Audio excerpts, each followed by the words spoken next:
সম্প্রতি সময়ে প্রকাশ করা হয়েছে নিশুর দাগি চলচ্চিত্রের নতুন আরেকটি গান নিয়ে যাবে কি। গানটিতে অবশ্য কণ্ঠ দিয়েছে জেফার। তাই তো বলাই বাহুল্য যে গানটি প্রকাশ্যে আসার পর রীতিমতো দর্শকদের কাছে নজর কাড়ে। পাশাপাশি গানটিতে কণ্ঠ দেওয়ার জন্য জেফার দর্শকদের কাছে বর্তমানে নতুন করে আলোচনায়। পায়দয়ে দাগি চলচ্চিত্রটিতে নিশুর বিপরীতে অভিনয় করতে দেখা যায় তমা মির্জাকে। পাশাপাশি অবশ্য গুরুত্বপূর্ণ চরিত্রে অভিনয় করতে দেখা যায় সুনেরা বিনতে কামালকে। তাছাড়া চলচ্চিত্রটিতে খল চরিত্রে অভিনয় করতে দেখা যায় শহীদুজ্জামান সেলিমকে। বায়দয়ে চলচ্চিত্রটি মুক্তি পাওয়ার পর থেকে দর্শকদের কাছ থেকে ব্যাপক আকারে প্রশংসা অর্জন করেছে। তাই তো বলাই বাহুল্য যে বর্তমানে চলচ্চিত্রটি সিনেমা হলে সকল দর্শকই দেখছে। পাশাপাশি চলচ্চিত্রের পর্দায় নিশু তার চরিত্রটির জন্য দর্শকদের কাছে নতুন করে আলোচনায়। অন্যদিকে বর্তমানে ছোট পর্দার দর্শকপ্রিয় তারকা নাজনীন নাহার নেহাকে তো আপনারা সকলে খুবই ভালো করে চিনেন। তাছাড়া এই তারকা তার কেরিয়ার এরই মধ্যে বেশ কয়েকটা নাটকে অভিনয় করেছে। তাই তো বলাই বাহুল্য যে নাটকের পর্দায় অভিনয় করার মাধ্যমে তিনি তার দর্শকদের কাছে সম্প্রতি আলোচনায়।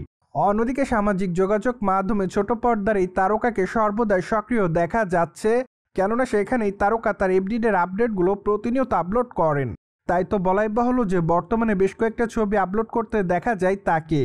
সেখানে অবশ্য হালকা পিঙ্ক কালারের শাড়িতে মানানসই অলংকারের সঙ্গে খোলামেলা চুলে তাকে দেখতে বেশ সুন্দরী দেখাচ্ছে। ঠিক এজন্য বলাই যাচ্ছে যে বর্তমানে তার রূপের প্রতি নতুন করে দিশেহারা হতে দেখা যায় তার সকল ভক্তদের। তাই তো নতুন করে দর্শকদের কাছে নতুনভাবে লাইমলাইটে এসেছেন এই তারকা। মোরওভার আগামী দিনে অবশ্যই তারকার হাতে বেশ কয়েকটা নাটকের কাজ আছে।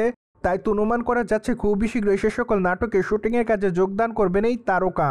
পাশাপাশি চলিত বছর ঈদ উপলক্ষে বেশ কয়েকটা নাটকে অভিনয় করতে দেখা গিয়েছে তাকে। তাছাড়া সে সকল নাটকে তার অভিনয় দর্শকদের কাছে নজর কাড়ার মতোই ছিল। তাই তো বর্তমানে দর্শকদের কাছ থেকে প্রশংসা অর্জন করছে ছোট পর্দার এই তারকা।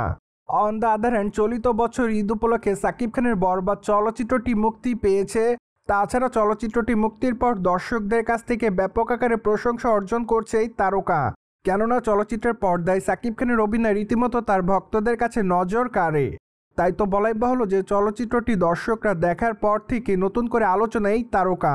মোরওভার এরই মধ্যে অবশ্য চলচ্চিত্রটি প্রায় 3.5 কোটি টাকার বেশি ইনকাম করেছে বলে এমনটাই জানা যায়। তাই তো সম্প্রতি চলচ্চিত্রের নির্মাতা মেহেদী হাসান হৃদয় জানিয়েছে যে চলচ্চিত্রটি মুক্তির 1 সপ্তাহ পর তারা জানাবে চলচ্চিত্রটি প্রথম সপ্তাহে কত টাকার টিকিট সেল করেছে। ঠিক তারপরে অবশ্য আনুষ্ঠানিকভাবে জানা যাবে চলচ্চিত্রটি প্রথম সপ্তাহে কত টাকা আয় করে। বায়দয় আপনারা সকলে জানেন যে চলচ্চিত্রটিতে সাকিব খানের বিপরীতে ইদিকা পালকে অভিনয় করতে দেখা যায়। তাছাড়া চলচ্চিত্রের পর্দায় খল চরিত্রে অভিনয় করেছিলেন যিশু সেনগুপ্ত। ফলে চলচ্চিত্রের পর্দায় দ্য ফার্স্ট টাইম এই 3 তারকাকে অভিনয় করতে দেখা যায়। তাই তো বলাই বাহুল্য যে চলচ্চিত্রের পর্দায় তাদের সকলের অভিনয় রীতিমতো দর্শকদের কাছে নজর কাড়ে। ঠিক এজন্যই বাংলাদেশি সিনেমা হলগুলোতে বর্তমানে চলচ্চিত্রটি রাজত্ব করছে।